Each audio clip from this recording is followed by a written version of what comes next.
A judge will not dismiss a lawsuit against Harvard University alleging it failed to protect its Jewish students from anti-Semitism. Kirsten Glavin explains the implications of this crucial decision. After months of scrutiny over anti-Semitism on Harvard's campus, a lawsuit against the prestigious university will move forward.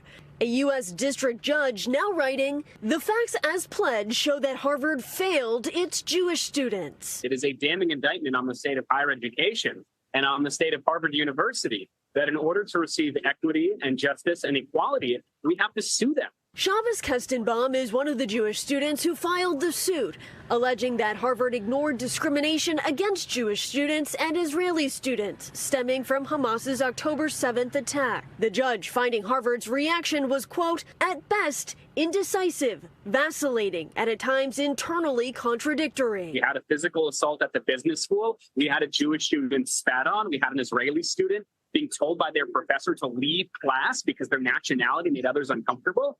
I mean, it's almost as if you were writing a horror film. Other schools across the country have faced similar lawsuits from Jewish students, including at MIT.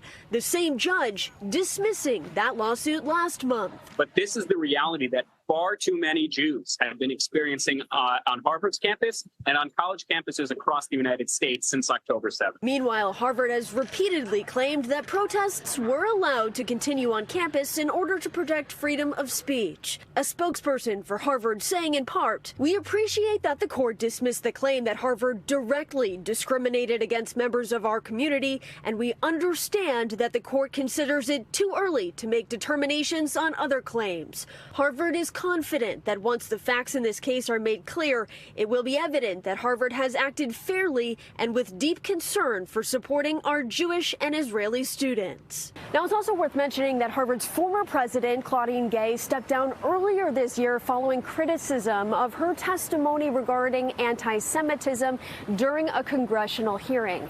She was also accused of plagiarism at that time. Reporting here in Harvard Square, I'm Kirsten Glavin, NBC 10 Boston.